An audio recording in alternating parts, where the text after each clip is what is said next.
ನಮಸ್ಕಾರ ನ್ಯೂಸ್ 18 ಡಿಜಿಟಲ್ಗೆ ಸ್ವಾಗತ. ನಾನು ಚೈತ್ರ ಹರೀಶ್. ಅಫ್ಘಾನಿಸ್ತಾನದ ಹೆಣ್ಣು ಮಕ್ಕಳ ಹಕ್ಕುಗಳಿಗೆ ಮತ್ತೊಂದು ಅತಿದೊಡ್ಡ ಪೆಟ್ಟು ಬಿದ್ದಿದೆ. ಅಲ್ಲಿನ ತಾಲಿಬಾನ್ ಸರ್ಕಾರ ಮಹಿಳೆಯರ ಸ್ವಾತಂತ್ರ್ಯವನ್ನ ಸಂಪೂರ್ಣವಾಗಿ ಹತ್ತಿಕ್ಕುವ ಹೊಸ ವಿವಾದಾತ್ಮಕ ಕುಟುಂಬ ಕಾಯ್ದೆಯನ್ನ ಅಧಿಕೃತವಾಗಿ ಜಾರಿಗೆ ತಂದಿದೆ. ಮದುವೆ, ವಿಚ್ಛೇದನ ಮತ್ತು ಬಾಲ್ಯ ವಿವಾಹಗಳಿಗೆ ಸಂಬಂಧಪಟ್ಟಂತೆ ಈ ಹೊಸ ನಿಯಮಗಳು ಜಾಗತಿಕ ಮಟ್ಟದಲ್ಲಿ ತೀವ್ರ ಆಕ್ರೋಶಕ್ಕೆ ಕಾರಣವಾಗ್ತಾ ಇದೆ. ಅಫ್ಘಾನ್ ಹೆಣ್ಣು ಮಕ್ಕಳ ಪಾಲಿಗೆ ಇದು ಚೇತರಿಸಿಕೊಳ್ಳಲಾಗದ ಆಘಾತ ಅಂತ ವಿಶ್ಲೇಷಿಸಲಾಗ್ತಾ ಇದೆ. ತಾಲಿಬಾನ್ ಸರ್ವೋಚ್ಚ ನಾಯಕ ಹಿಬತುಲ್ಲಾ ಅಖುಂದ್ವಾದ ಅನುಮೋದಿಸಿರುವಂತಹ ಈ ಹೈ ವೋಲ್ಟೇಜ್ ಕಾಯ್ದೆಯ ಸಂಪೂರ್ಣ ಮಾಹಿತಿಯನ್ನ ಇವತ್ತಿನ ಡಿಜಿಟಲ್ ಕಂಟೆಂಟ್ನಲ್ಲಿ ನೋಡ್ತಾ ಹೋಗೋಣ. ನೀವಿನ್ನು ನ್ಯೂಸ್ 18 ಸಬ್ಸ್ಕ್ರೈಬ್ ಮಾಡಿಲ್ಲ ಅಂದ್ರೆ ಲೈಕ್ ಮಾಡಿ, ಶೇರ್ ಮಾಡಿ, ಸಬ್ಸ್ಕ್ರೈಬ್ ಮಾಡಿ. ಅಫ್ಘಾನಿಸ್ತಾನದಲ್ಲಿ ಹೆಣ್ಣು ಮಕ್ಕಳ ಧ್ವನಿಯನ್ನು ಅಡಗಿಸಲು ತಾಲಿಬಾನ್ ಆಡಳಿತ ಈಗ ಕಾನೂನಿನ ಅಸ್ತ್ರವನ್ನ ಬಳಸಿದೆ. ತಾಲಿಬಾನ್ ಇತ್ತೀಚೆಗೆ ತನ್ನ ಅಧಿಕೃತ ಗೆಜೆಟ್ನಲ್ಲಿ ಪ್ರಕಟಿಸಿರುವ ದಂಪತಿಗಳ ನಡುವಿನ ಪ್ರತ್ಯೇಕತೆಯ ತತ್ವಗಳು ಎಂಬ 31 ವಿಧಿಗಳ ಹೊಸ ನಿಯಮಾವಳಿಗಳು ಅಂತಾರಾಷ್ಟ್ರೀಯ ಮಟ್ಟದಲ್ಲಿ ತಲ್ಲಣ ಸೃಷ್ಟಿಸಿವೆ. ಈ ಕಾಯ್ದೆಯ ಪ್ರಕಾರ ಪ್ರಾಯಕ್ಕೆ ಬಂದ ಹೆಣ್ಣು ಮಕ್ಕಳು ಮದುವೆಯ ಪ್ರಸ್ತಾಪ ಬಂದಂತಹ ಸಂದರ್ಭದಲ್ಲಿ ಮೌನವಾಗಿ ಇದ್ರೆ ಅದನ್ನ ಆಕೆಯ ಸಮ್ಮತಿ ಅಂತ ಪರಿಗಣಿಸಲಾಗುತ್ತದೆ. ಆದ್ರೆ ಇದೇ ನಿಯಮ ಹುಡುಗರಿಗೆ ಅಥವಾ ಈಗಾಗಲೇ ಮದುವೆಯಾಗಿ ವಿಚ್ಛೇದನವನ್ನ ಪಡೆದಿರುವಂತಹ ಮಹಿಳೆಯರಿಗೆ ಅನ್ವಯ ಆಗೋದಿಲ್ಲ.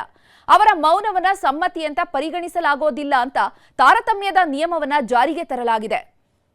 ನಿಯಮಗಳ ಲೆಕ್ಕಾಚಾರವನ್ನ ಗಮನಿಸಿದ್ರೆ ತಾಲಿಬಾನ್ ಯಾವ ಮಟ್ಟಕ್ಕೆ ಬಾಲ್ಯ ವಿವಾಹವನ್ನ ಕಾನೂನುಬದ್ಧಗೊಳಿಸಿದೆ ಅನ್ನುವಂಥದ್ದು ಅರ್ಥ ಆಗ್ತಾ ಇದೆ.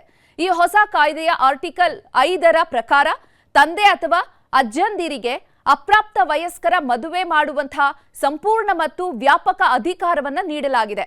ಒಂದು ವೇಳೆ ತಂದೆ ಅಥವಾ ಅಜ್ಜಂದಿರನ್ನ ಹೊರತುಪಡಿಸಿದ್ರೆ ಇತರೆ ಸಂಬಂಧಿಕರು ಬಾಲ್ಯ ವಿವಾಹವನ್ನ ಮಾಡಿದ್ರೂ ಕೂಡ ವರನು ಸಾಮಾಜಿಕವಾಗಿ ಸೂಕ್ತನಾಗಿದ್ರೆ ಮತ್ತು ವಧುದಕ್ಷಿಣೆಯನ್ನ ಸ್ವೀಕಾರಾರ್ಹವಾಗಿದ್ರೆ ಆ ಮದುವೆಯನ್ನ ಸಿಂಧು ಅಂತ ಪರಿಗಣಿಸಲಾಗುತ್ತೆ. ಈ ಮೂಲಕ ತಾಲಿಬಾನ್ ಆಡಳಿತ ಬಾಲ್ಯ ವಿವಾಹಕ್ಕೆ ಕಾನೂನಿನ ರಕ್ಷಣೆಯನ್ನ ನೀಡಿದೆ. ಕಾನೂನಿನಲ್ಲಿ ನೀಡಿರುವಂತಹ ಮದುವೆ ರದ್ದು ಮಾಡುವಂತಹ ಪ್ರಕ್ರಿಯೆ ಮಾತ್ರ ಹೆಣ್ಣು ಮಕ್ಕಳ ವಲಯದಲ್ಲಿ ತೀವ್ರ ಆತಂಕ ಮೂಡಿಸಿದೆ. ಇಸ್ಲಾಮಿಕ್ ಕಾನೂನಿನ ಖಿಯಾರ್ ಅಲ್ ಬುಲೂನ್ ಅಂದ್ರೆ ಪ್ರಾಯಕ್ಕೆ ಬಂದಾಗ ನಿರ್ಧಾರವನ್ನ ಕೈಗೊಳ್ಳುವಂತಹ ಹಕ್ಕು. ಇದರ ಅಡಿಯಲ್ಲಿ ಬಾಲ್ಯ ವಿವಾಹವಾದವರು ತಾವು ದೊಡ್ಡವರಾದ ನಂತರ ಮದುವೆಯನ್ನ ರದ್ದುಗೊಳಿಸುವುದಕ್ಕೆ ಅವಕಾಶ ಇದೆ ಅಂತ ಈ ಕಾಯ್ದೆ ಹೇಳುತ್ತೆ. ಆದ್ರೆ ಈ ರೀತಿ ಮದುವೆ ರದ್ದುಗೊಳಿಸಬೇಕಾದ್ರೆ ತಾಲಿಬಾನ್ ನ್ಯಾಯಾಲಯದ ಒಪ್ಪಿಗೆ ಕಡ್ಡಾಯ ಆಗಿದೆ. ಹೆಣ್ಣು ಮಕ್ಕಳಿಗೆ ಶಿಕ್ಷಣ ಮತ್ತು ಮೂಲಭೂತ ಹಕ್ಕುಗಳನ್ನೇ ನಿರಾಕರಿಸಿರುವಂತಹ ತಾಲಿಬಾನ್ ನ್ಯಾಯಾಲಯಗಳು ಇಂಥ ಪ್ರಕರಣಗಳಲ್ಲಿ ಹೆಣ್ಣು ಮಕ್ಕಳಿಗೆ ನ್ಯಾಯ ಒದಗಿಸುತ್ತವೆ ಅನ್ನುವಂತಹ ಭರವಸೆಯೇ ಇಲ್ಲದಂತಾಗಿದೆ. ಇತ್ತ ಮಾನವ ಹಕ್ಕುಗಳ ಹೋರಾಟಗಾರರು ಈ ಬೆಳವಣಿಗೆಯನ್ನ ಮಹಿಳಾ ಹಕ್ಕುಗಳ ಕರಾಳ ದಿನ ಅಂತ ಕರೆದಿದ್ದಾರೆ. ರಾಜಕೀಯ ವಿಶ್ಲೇಷಕಿ ಫಹೀಮಾ ಮೊಹಮ್ಮದ್ ಸೇರಿದಂತೆ ಹಲವು ಹಕ್ಕುಗಳ ಹೋರಾಟಗಾರರು ತಾಲಿಬಾನ್ ವಿರುದ್ಧ ಕಿಡಿಕಾರಿದ್ದಾರೆ. ಬಾಲ್ಯ ವಿವಾಹದಲ್ಲಿ ಮಕ್ಕಳ ಅರ್ಥಪೂರ್ಣ ಸಮ್ಮತಿ ಇರೋದಕ್ಕೆ ಸಾಧ್ಯವೇ ಇಲ್ಲ. ಹೆಣ್ಣು ಮಕ್ಕಳ ಮೌನವನ್ನ ಮದುವೆಯ ಒಪ್ಪಿಗೆ ಅಂತ ಬಿಂಬಿಸುವುದು ಆಕೆಯ ಧ್ವನಿ ಮತ್ತು ಸ್ವಾಯತ್ತತೆಯನ್ನ ಪೂರ್ಣವಾಗಿ ಕಸಿದುಕೊಂಡಂತೆ ಅಂತ ಅವರು ಆಕ್ರೋಶವನ್ನ ಹೊರಹಾಕಿದ್ದಾರೆ. 2021ರಲ್ಲಿ ಅಧಿಕಾರಕ್ಕೆ ಬಂದಾಗಿನಿಂದ ಹೆಣ್ಣು ಮಕ್ಕಳಿಗೆ ಉನ್ನತ ಶಿಕ್ಷಣ ಇರ್ಬೋದು, ಉದ್ಯೋಗ ಇರ್ಬೋದು ಮತ್ತು ಸಾರ್ವಜನಿಕ ಜೀವನವನ್ನ ನಿಷೇಧಿಸಿರುವಂತಹ ತಾಲಿಬಾನ್ ಈಗ ಅವರ ವೈಯಕ್ತಿಕ ಜೀವನದ ಮೇಲೂ ಕೂಡ ಈ ಕರಾಳ ತಂತ್ರವನ್ನ ಹೆಣೆದಿದೆ.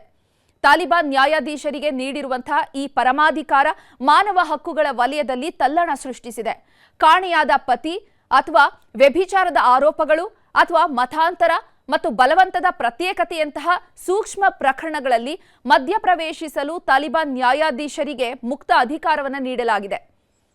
ಹೆಣ್ಣು ಮಕ್ಕಳ ರಕ್ಷಕರು ಅಥವಾ ಪೋಷಕರು ಕ್ರೂರಿಗಳು ಅಥವಾ ನೈತಿಕವಾಗಿ ಅಯೋಗ್ಯರು ಅಂತ ಕಂಡು ಬಂದ್ರೆ ಮಾತ್ರ ಅಂತಹ ಬಾಲ್ಯ ವಿವಾಹಗಳನ್ನ ಅಸಿಂಧುಗೊಳಿಸಬಹುದು ಅಂತ ಈ ಕಾಯ್ದೆ ಹೇಳುತ್ತೆ. ಆದ್ರೆ ಇದನ್ನ ಸಾಬೀತುಪಡಿಸುವುದು ಅಫ್ಘಾನ್ ಪರಿಸ್ಥಿತಿಯಲ್ಲಿ ಅಸಾಧ್ಯವಾದಂತಹ ಮಾತು ಅಂತ ಹೇಳಲಾಗ್ತಾ ಇದೆ. ಇತ್ತ ಜಾಗತಿಕ ಸಮುದಾಯವು ಕೂಡ ಈ ಬೆಳವಣಿಗೆಯನ್ನ ತೀವ್ರವಾಗಿ ಖಂಡಿಸಿದೆ. ಅಫ್ಘಾನಿಸ್ತಾನದ ಹೆಣ್ಣು ಮಕ್ಕಳನ್ನ ಜೀವಂತ ಶವಗಳನ್ನಾಗಿ ಮಾಡೋದಕ್ಕೆ ತಾಲಿಬಾನ್ ಇಂತಹ ಪಿತೂರಿಯನ್ನ ಮಾಡಿದೆ ಅಂತ ಅಂತಾರಾಷ್ಟ್ರೀಯ ಸಂಸ್ಥೆಗಳು ಆಕ್ರೋಶ ಹೊರಹಾಕಿವೆ. ಹೆಣ್ಣು ಮಕ್ಕಳನ್ನ ಸಂಪೂರ್ಣವಾಗಿ ಪುರುಷರ ಅಧೀನಕ್ಕೆ ತರುವುದೇ ಈ ರಾಜಕೀಯ ತಂತ್ರದ ಮುಖ್ಯ ಭಾಗವಾಗಿದೆ. ವಿಶ್ವಸಂಸ್ಥೆ ಸೇರಿದಂತೆ ಹಲವು ಜಾಗತಿಕ ನಾಯಕರು ಕೂಡ ಈ ಬೆಳವಣಿಗೆಯನ್ನ ಮಾನವೀಯತೆಗೆ ಮಾಡಿದಂತಹ ದ್ರೋಹ ಅಂತ ಆಕ್ರೋಶವನ್ನ ಹೊರ ಹಾಕ್ತಾ ಇವೆ. ಒಟ್ಟಾರೆಯಾಗಿ ತಾಲಿಬಾನ್ನ ಈ ಹೊಸ ಕುಟುಂಬ ಕಾಯ್ದೆ ಅಫ್ಘಾನಿಸ್ತಾನದ ಹೆಣ್ಣು ಮಕ್ಕಳ ಭವಿಷ್ಯದ ಮೇಲೆ ಅತ್ಯಂತ ಕರಾಳ ಪರಿಣಾಮವನ್ನ ಬೀರಲಿದೆ. ಜಾಗತಿಕ ಮಟ್ಟದಲ್ಲಿ ಮನ್ನಣೆ ಪಡೆಯುವ ಕನಸು ಕಾಣ್ತಾ ಇದ್ದಂತಹ ತಾಲಿಬಾನ್ಗೆ ಈಗ ತನ್ನ ದೇಶದ ಮಹಿಳೆಯರ ಹಕ್ಕುಗಳನ್ನ ಹತ್ತಿಕ್ಕುವುದೇ ದೊಡ್ಡ ಸಾಧನೆಯಾಗಿ ಪರಿಣಮಿಸಿದೆ. ಈ ಸಾಮಾಜಿಕ ಮತ್ತು ಕಾನೂನಾತ್ಮಕ ಭೂಕಂಪ ಮುಂದಿನ ದಿನಗಳಲ್ಲಿ ಅಫ್ಘಾನ್ ಮಹಿಳೆಯರ ಬದುಕನ್ನ ಎಷ್ಟು ದುಸ್ತರಗೊಳಿಸಲಿದೆ ಅನ್ನೋದನ್ನ ಕಾದು ನೋಡಬೇಕಿದೆ.